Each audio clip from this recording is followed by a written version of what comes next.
नमस्कार दोस्तों, स्वागत है आप सभी का आपके अपने YouTube channel JS topic study में। तो दोस्तों, आज की इस वीडियो में हम आपका सामाजिक विज्ञान का जो पेपर है वो आपको बताने वाले हैं। जो 7 मार्च 2023 को यानी कि कल आपका जो पेपर होने वाला है वो पेपर मैं आपको बताने वाला हूं। यहां पर इसमें से आपके 60 से 70 नंबर का प्रश्न जो है यहां से आपके आ सकते हैं। तो इस पेपर को ध्यानपूर्वक देखिएगा। इसमें मैंने जो ऑब्जेक्टिव है, जो सही विकल्प हैं, वो सारे के सारे जो प्रश्न हैं उनके सारे उत्तर भी मैंने यहाँ पर बताए हुए हैं। और बाकी जो आपको प्रश्न आएंगे वो सारे प्रश्न आपको याद कर लेना है जो इसमें बताए गए हैं। ठीक है, तो बहुत ज्यादा इंपॉर्टेंट है, यही पेपर भी आपका आ सकता है, तो ध्यानपूर्वक आप इसको देखिएगा। ठीक है, तो चलिए यहां पर कुछ निर्देश दिए गए हैं, तो निर्देश आप खुद पढ़ लीजिएगा। तो निर्देश में यहां पर नहीं पढ़ूंगा, मैं डायरेक्ट आता हूं हमारे पहले प्रश्न के ऊपर। ठीक है, तो हमारा जो पहला प्रश्न है वो क्या होगा, यहां पर देख लीजिए।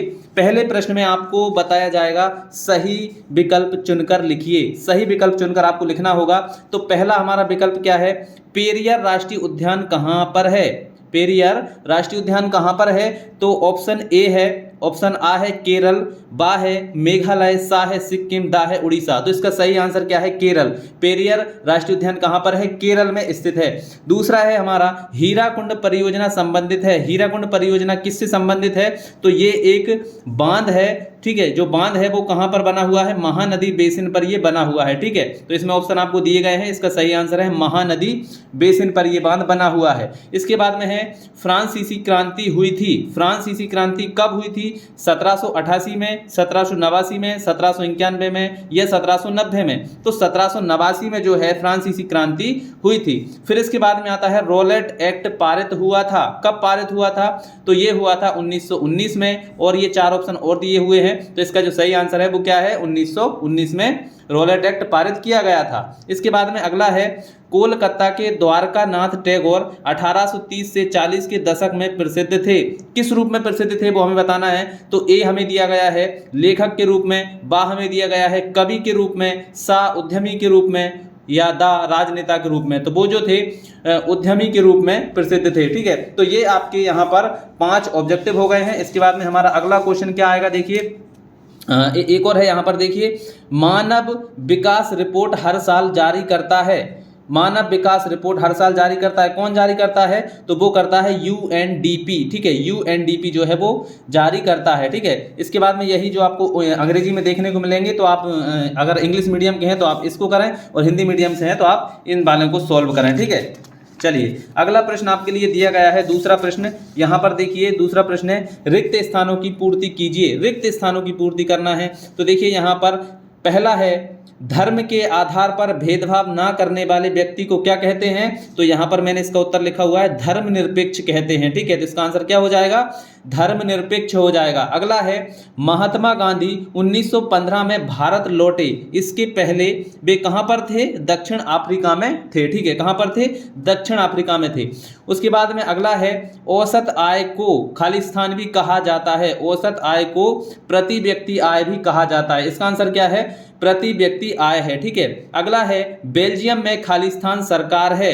कैसी सरकार है, तो वो है लोकतांत्रिक सरकार है। कौन सी सरकार है बेल्जियम में, लोकतांत्रिक सरकार है। अगला है प्रजातांत्रिक सरकार खालिस्तान उत्तरदायी है। किसके लिए उत्तरदायी है, तो वो है जनता के प्रति उत्तरदायी है। ठीक है, अगला है औद्योगिक क्रांति सबसे पहले यूरोप में खालिस्तान देश में हुई। सबसे पहले कहां पर हुई, तो वो हुई इंग्लैंड में। ठीक है, चलिए तो ये हमारे यहाँ पर खालिस्तान भी हो चुके हैं। इसके बाद में आते हैं एक वाक्य में उत्तर लिखिए। हमारा जो तीसरा प्रश्न है वो क्या है, एक वाक्य में उत्तर लिखिए। तो इसे यहाँ पर देखिए एक वाक्य में कौन कौन से प्रश्न है, तो भारत का सुनहरा रेशा कहा जाता है। क्या कहा जाता है, जूट को।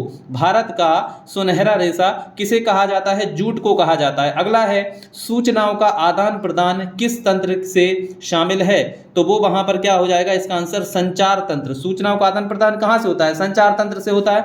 इसके बाद में अगला है यूरोपीय संघ का मुख्यालय है, कहां पर है, बेल्जियम में है। ठीक है, यूरोपीय संघ का मुख्यालय कहां पर है, बेल्जियम में है। अगला है जनमत संग्रह, इसको क्या कहते हैं, मत संग्रह कहते हैं। ठीक है, इसके बाद में जमशेदपुर प्रसिद्ध है। जमशेदपुर प्रसिद्ध है, किसके लिए प्रसिद्ध है, द स्टील सिटी के नाम से प्रसिद्ध है। ठीक है, अगला है वैध शासन। वैध शासन क्या होता है, वैध शासन मतलब होता है जनता की सरकार। ठीक है, तो ये देखिए एक वाक्य में उत्तर भी हमने यहां पर समझ लिए हैं। इसके बाद में आता है हमारा अगला प्रश्न। अगला प्रश्न देखिए यहां पर क्या है, तो यहां पर दिया गया है सत्य असत्य हमें यहां पर बताना है। ठीक है, तो सत्य सत्य में देखिए यहां पर पहला है विनिर्माण उद्योग आर्थिक विकास की रीढ़ माने जाते हैं। तो ये बिल्कुल सही है, विनिर्माण जो उद्योग हैं वो आर्थिक विकास की रीढ़ माने जाते हैं, तो ये क्या हो जाएगा, बिल्कुल सत्य हो जाएगा। अगला है, महात्मा गांधी ने हिंद स्वराज की रचना 1909 में की थी।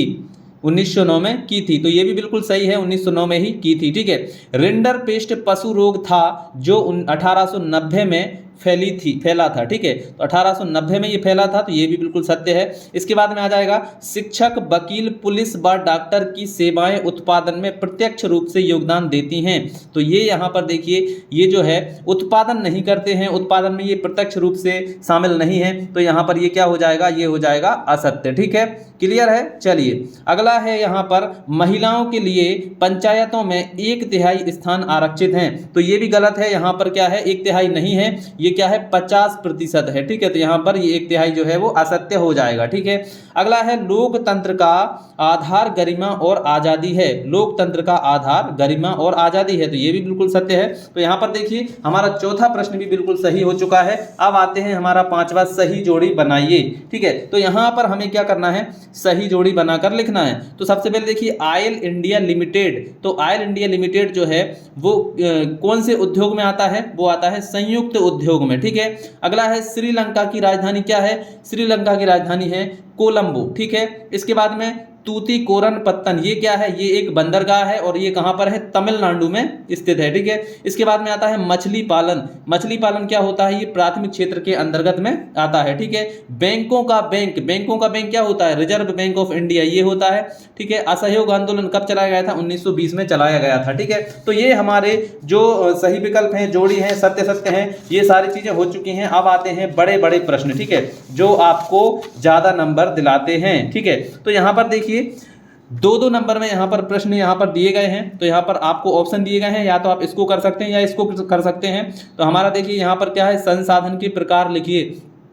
तो संसाधन के कोई आप 2 प्रकार लिखेंगे तो आपको 2 नंबर पूरे मिल जाएंगे।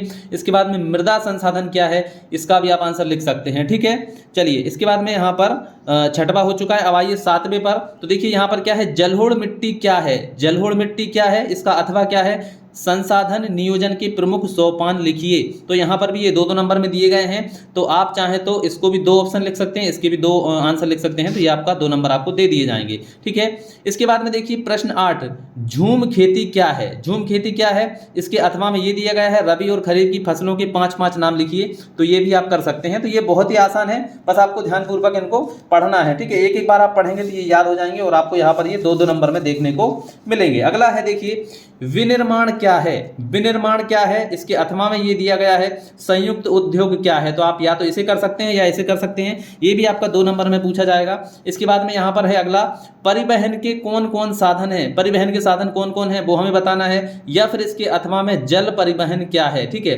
तो या तो आप इसे कर सकते हैं या इसे कर सकते हैं। ठीक है, चलिए अगला है यहाँ पर, डिजिटल भारत क्या है। ठीक है, डिजिटल भारत क्या है, इसके अथवा में हमें दिया गया है, 5 प्रमुख संचार साधनों के नाम लिखिए। ये जितने भी प्रश्न मैं बता रहा हूं ये आपको याद होना ही चाहिए, 50 से 60 नंबर आपको ये वाला पेपर दिला सकता है। तो ध्यान से समझिएगा, कहीं पर भी वीडियो को स्किप मत करिएगा। ठीक है, इसके बाद में अगला है 12वां, जैविक युद्ध क्या है, इसके अथवा में हमें दिया गया है, निषेधाधिकार वीटो पावर क्या है। ठीक है, तो ये 12 के अथवा में आपको दिए गए हैं, तो आप इनमें से कोई सा भी कर सकते हैं। ठीक है, चलिए और आगे बढ़ते हैं। यहाँ पर 2-2 नंबर की और भी प्रश्न हमें दिए गए हैं। यहाँ पर देखिए 13वां प्रश्न है, स्पेनिंग जेनी क्या है, स्पेनिंग जेनी क्या है, इसके अथवा में हमें दिया गया है, औद्योगिकरण उत्पादन क्या है, औद्योगिकरण उत्पादन क्या है। ठीक है, फिर इसके बाद में हमारा यहाँ पर 14वां है, गुटेनबर्ग कौन थे, गुटेनबर्ग कौन थे, इसके अथवा में हमें दिया गया पंचांग क्या है, पंचांग क्या है। ठीक है, फिर इसके बाद में आता है 15वां, गैलीवा कंपोजिटर क्या है, गैलीवा कंपोजिटर क्या है, इसके अथवा में दिया गया है, वर्नाक्यूलर क्या है।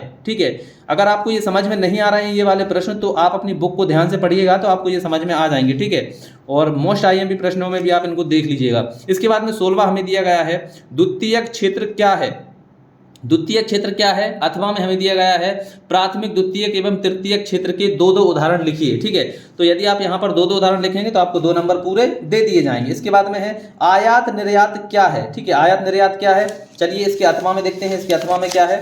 तो इसके अथवा में हमें दिया गया है, कंटेनर क्या है। ठीक है, तो इनमें से आप कोई सा भी कर सकते हैं। अगला है, वन्य जीव संरक्षण अधिनियम 1972 को समझाइए।